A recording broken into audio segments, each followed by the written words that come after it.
Okay, Assalamualaikum and a very good evening to everyone. So today I will be presenting about the task that have been given, which is I take two stories, which is the enemy pie and the lion and the mouse. Okay, for the two contexts that I've chosen from this story is the situational context. So first we need to understand what is situational context first. Situational context refers to the physical setting, participant purpose, and the time of communication which help anchor language learning to real life usage. First, as we can see from the key component, which is the physical setting where the interaction occurs. Physical setting meaning that where the things happen. Like right now, my presentation is happening in this class. Participant and role, which is you are all the audience. And the purpose and the goal is to tell why the interaction happened. Like what I just right now is I'm trying to tell you what is situational context. So the time frame when it happened is right now during the evening. Okay, the interpersonal context is generally refer to the social environment and relational dynamic of which communication take place. Okay, first of all, the participant and relationship. Okay, who is the meaning is who is involved in the interaction, either you and your friend, your family, or your cousin, also that emotional and attitude, meaning that feeling, mood, and attitude that influence the tone. Meaning that if you are happy, your tone will be happy. If you are angry, your tone will be angry.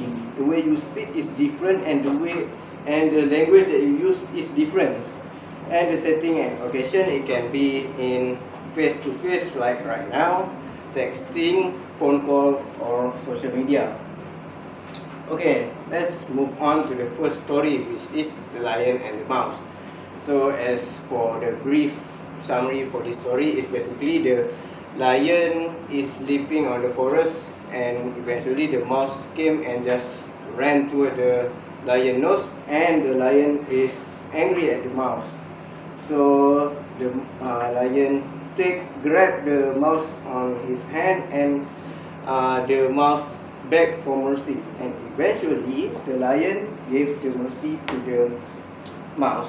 And later on the story, the mouse met again with the lion, and the lion was caught by the hunter, and the mouse feel that the lion just helped him, just give the mercy to him. So he feel that why not help him? So he bite the rope, and eventually the lion escaped. So I think this story is good for Year 5 students because it is values and kindness and mercy. Okay, as for the example for the situational context in this story, which is the physical settings, which is the forest itself where the story takes place, which is where the lion sleep and eventually the mouse came and everything happened. And the participant is also the same, which is the lion and the mouse, same thing. The purpose of this situation is revolved around a lesson in kindness and reciprocity. The lion spared the mouse for a reason, because he has an empathy. So later the mouse repaid the kindness by freeing the lion from the hunter's net, and everyone happy. So the time and sequence of event is, there are two sequences of event, which is when the lion gave the mercy to the mouse, and the mouse repays the mercy for the lion. Okay, the importance of the context in teaching and learning, I combine both of those in one slide. Okay, first of all is teaching ground language in real life situation, which is situational context place language learning with concrete familiar scenarios, making vocabulary, expression, and grammar more meaningful. So meaning that students can easily understand what is going on using the language that we use. Promote critical thinking through situational analysis of characters, action, their consequences within the story setting. Meaning that when you see the story, the student can actually analyze it and use their critical thinking skill and predict what will happen next. Okay, enhance comprehension and retention, which is when language is tied to a specific situation, learners are better able to follow the storyline and remember language structure. Because of this story use simple language structure, the student can understand the story with easily. So the next part is facilitate engagement and motivation, which is story set in relatable setting with clear role and action, motivate learner to participate actively and personally. Meaning that this story also can be in a form of a group work. So when the student is engaged with each other, they will learn how to use the language better. So support functional language use, which is situational context, allow learner to practice language functions such as spare me, expressing the emotion. So using the emotion that they have, they can use it in the right situation, describing sequences and also improve their English. Okay, move on to the second story, which is the enemy pie. Okay, as for the summary for this story is about a boy which they didn't state the name, but the enemy named Jeremy. So this boy hates Jeremy, and the father of the boy is saying that the only way to get rid of the enemy is giving the enemy pie. So as for the cash, the father said that the recipe is secret. So in order to give the pie to Jeremy, the boy needs to spend the whole day with the enemy. So eventually, as time that the young boy spending the day with Jeremy, the feeling toward the enemy is different. So eventually, that the boy thinking that he isn't that bad after all. So eventually, they became friends.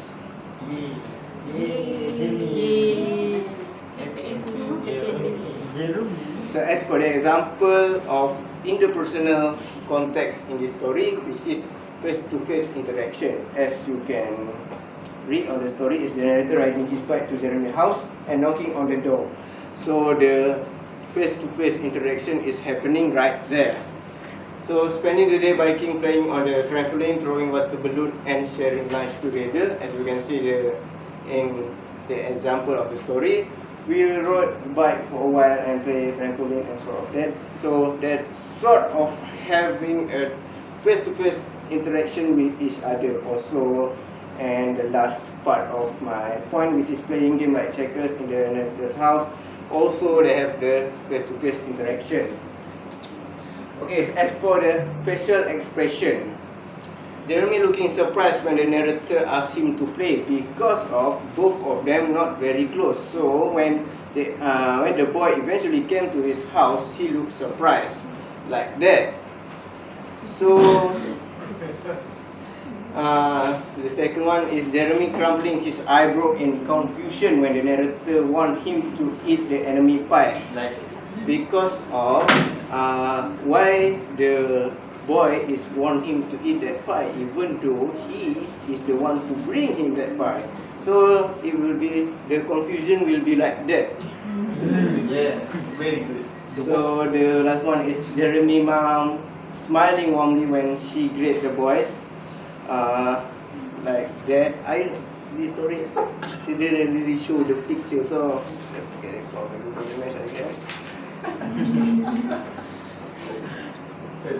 Okay, body language. As for the example, is Jeremy standing on the other side of the door, hesitate but open when the narrator asks him to play. The boys pretending not to hear the father calling them for the dinner and trying to hide them is also a form of body language. The narrator climbing into the tree house ahead of Jeremy, showing his initial dominance but later letting Jeremy in. Because of at the tree house is also Jeremy's name is written in the house. So That's mean that he is there. Okay. So the example of tone of voice. This is important because you need to know how the speaker want to speak. The narrator nervously asking, "Can you play?" indicating uncertainty, because of both of them are close enough. So he is very nervous. So the tone will be like, "Can you play?" with a nervous kind of voice. So the narrator panic. The second one is the narrator panic tone when he yelled, "Don't eat! It's a bad pie. It's poisonous or something." So the way you speak it is with the panic kind of tone, like, "Jeremy, don't eat it. It's a bad pie. I think it's poisonous or something." Okay, the last one is Jeremy confused tone when he asks, "Is so bad? Is it so bad? Why has your dad already eaten half of it?" The look of confusion and the tone of voice that he used is sound like confusing. You don't know why you want me to eat that pie, but your dad is already eating half of it. Okay, as for the importance of the context, is understand how language function, which is help learners understand how language function in social setting through greeting, invitation, and expression. Meaning that you need to understand how language function to people. So if you understand how language function, you can really know what people means. So enable student to explore emotion and attitude, which is expressed through language and non-verbal cues such as nervous, surprise, or reassurance, which are conversation about friendship. For the next part, which is learning of pragmatic language skill, which is such as making requests, offering invitation, making excuses. You need to know how to use this kind of voice and the tone you use to make this request. So you don't just come to people and with offering with a rough kind of voice. This isn't really appropriate, isn't it? Yes. So enrich English.